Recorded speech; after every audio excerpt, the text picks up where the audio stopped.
Today, we're going to be breaking down some of Marvin Harrison Jr.'s best route running from this past season and why I think he is the best wide receiver in this upcoming draft class. So the first route we're going to be looking at here is a stop and go or a stutter go from Marvin Harrison, where he's able to get a DB in zone coverage to crash. Then he's able to make a great catch over the top for this toe tap catch in the end zone. So let's talk about this route. So anytime that you're running like a stutter go, a stop and go, one of the common mistakes that wide receivers will make at this break point is that they will not actually drop their hips and decelerate. A lot of times guys are very anxious to get to the go portion of this stutter go, whether that's a hitch and go, whether that's a slant and go, or whether it's like this full-blown stop and go at about 10 to 12. So a lot of guys will just chatter their feet, beat the drum with their hands real quick, but there's no real level change. There's no real hip drop. And obviously Marvin Harrison on this break showcases that, because a DB in this situation is taught to trust his help. He's got inside help. He's probably got help from linebackers underneath. So he's taught to stay patient and stay in his either deep third or deep fourth of the field. But to make him drop down, we have to decelerate. So the phrase that I'll tell a lot of my wide receivers is you want to almost think you're trying to bring your chest to your quads. If you could drop your chest to your quads and sit down, almost like you were sitting into a chair with your lower half, and we are doing that movement violently, quickly, almost like you have a string attached to your chin and somebody is pulling that string straight down, that's what's likely to get this DB to overcommit, get him to drive on this break, and then we can accelerate back over the top. Now notice how after he does that double move, he doesn't start looking back for the ball right away. He's keeping his head down, he's pumping his arms, he's running hard. That's what it takes, guys, to be able to separate from this DB. It's not about getting separation initially on a double move. It's about keeping separation, and with a talented quarterback, I only need about a step or two of space. Obviously, this also can vary where you're at on the field, right? He's making this stutter go move around the 10-yard line, so we don't have all day keeping my head down to be able to separate, because obviously the ball's going to be thrown probably around the front pylon, maybe middle of the end zone if we're taking a shot to the end zone. So we don't want to keep our head down too long in this scenario, but if we're middle of the field, we're taking a deep shot, you can keep your head down even longer than this. But we got to make sure that we decelerate, chest dropping to my quad. I'm sitting in a chair, pulling the string and dropping violently. Then I keep that head down to accelerate past him over the top to keep that separation. So let's play this again, full speed one more time.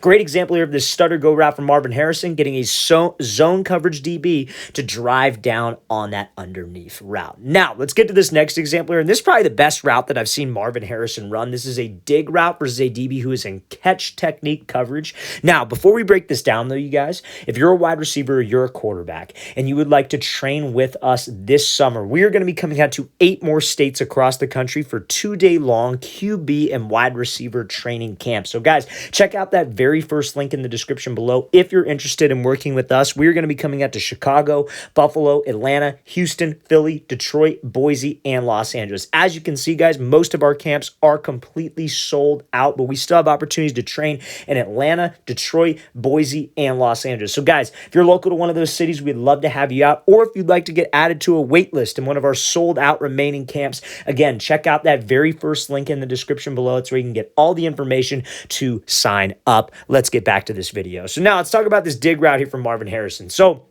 anytime that a wide receiver is facing something called catch technique. So there's a couple different types of like DB techniques, right? When it comes to structuring your route, and this is something I look for personally with wide receivers when looking at talent, is can they change up the way they run routes based on different types of coverages? As a receiver, when you're facing man-to-man coverage, we are looking for a couple things. We are looking for the leverage of the DB. So is he inside? Is he head up? Is he outside? And then we are looking at the distance of the DB. That's how I go about structuring my plan. So DBs could be lined up like right up on the line of scrimmage and press. They could be about 2 to 3 yards in something called catch technique like so, or maybe they could be about 6 to 7 yards in something called off man, right? So there's ways I can structure my route versus all of those looks, and ways I can structure my route based on inside leverage, outside shade, zone coverage, whatever the case may be. Now, this DB specifically is 2 to 3 yards off in catch, and he is in head-up coverage. Now, as a wide receiver, we have to be very good at coming up with my plan of action. Do I want to attack him, take an outside release? Do I want to attack him, take an inside release? Or when I attack this DB, can I react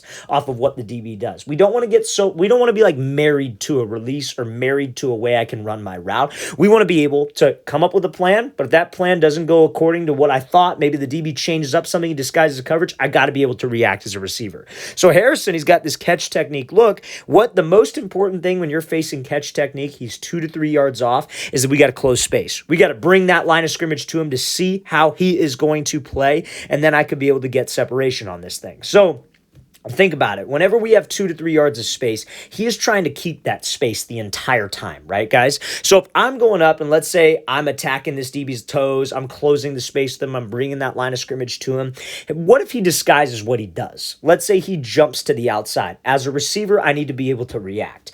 Anytime that you are closing the distance with a DB, I am gathering information on him. How is he going to play this thing? And this has to happen fast, guys. I'm breaking it down so you guys understand, but this thing happens quickly. So a dig route is a unique route because you could do an outside release, inside release. It's not like a mandatory inside release just because it's an inside breaking route. So when I close the space with this guy, if this DB jumps to the inside, okay, cool. I can put the brakes on, take that outside release and go and still play fast. I'm not going to force that inside release if he tries to take it away. That's why it's important we close space. Not only to close space to where if I make a move, I could get past him and stack him a little bit easier, but it's again to react. So let's say I close the space with him and he shades, like let's say for example, he shades to the outside when I'm closing space. Okay, cool. Take the inside release. Now what do I do if he just sits there? I want to pick whatever release is most comfortable on the route. And on an inside breaking route, that would be the inside release. So he's closing space. He's just sitting there. Okay, cool. Let's give him a move inside. Let's go get up into this route.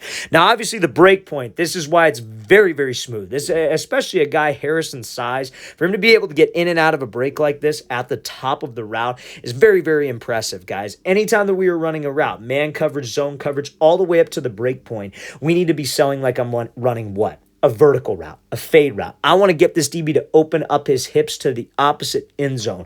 People call that opening the gate. And all the way up to the break point, I want to make him think I'm running vertical, and then my hip drop, just like that stop and go that we talked about. It's violent. Somebody's pulling a string from your chin down to your knee. You're bringing your chest to your quad. You're sitting in a chair. And if that break point is what slows us down, not the change in my speed, that is how I can ultimately get separation. So that's a great example there from Marvin Harrison, how to run that dig route versus a catch technique DB, okay? All right, so now Marvin Harrison is located at the bottom of the screen here. Now, this is usually a different change of, I guess you could say, like pace, different type of video that we normally don't show on this channel. We always try to show as close of an angle as possible, whether that's behind the wide receiver, in front of the wide receiver, so we could break down DB's technique. But we're going to show this aerial view right now so you guys can understand this play concept as a whole. So this defense is in like a cover 3 defense. It's more so like cover 3 buzz.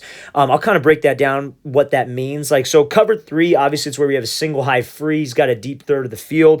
Corner has a deep third. Corner has a deep third. And like, so the strong safety who is located here rolled down in between the middle linebacker and the outside linebacker. So they call this cover 3 buzz just simply because that means that any word that's attached to cover 3 represents the flat defender. So buzz starts with a B, so does backer. That means the backer's in charge of the flats, and the safety who rolled down has got that hook to curl zone. Let's say the linebacker was over here, and this safety rolled down outside the linebacker, and he's in charge of the flats. That would be something called cover 3 sky. Sky starts with an S, safety starts with an S. So that's why we call it cover 3 buzz, right? So the play concept we have here, we have 2 tight ends who are staying into block.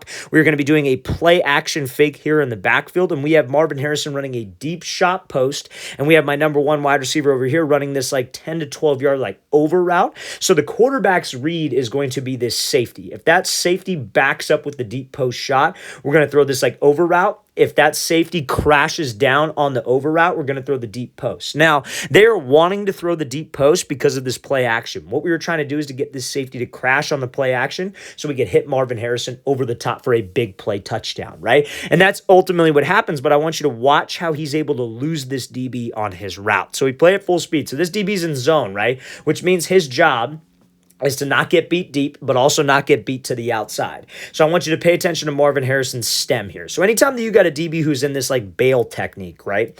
He's got an area. So like this is cover 3. His responsibility is the deep third of the field. That means that he doesn't want to get beat deep. And every time a DB is in zone coverage playing this type of technique, he has an area called a blind spot.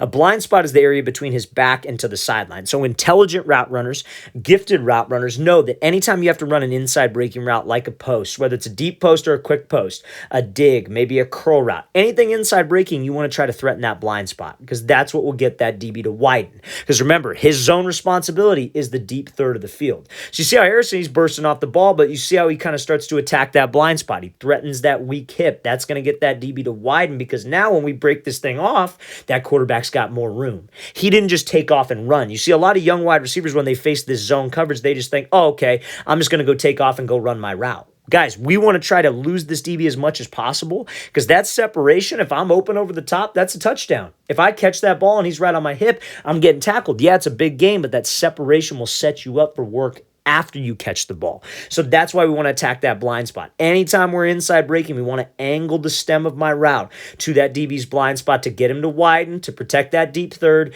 to create a bigger window. Especially if I'm running guys, like let's say this was like a quick post, and let's say we had it mirrored on both sides, and we're trying to mess with this safety as a quarterback. So maybe we're looking at this safety over here to the left, trying to work the safety over, and we want to throw this quick post right off the break.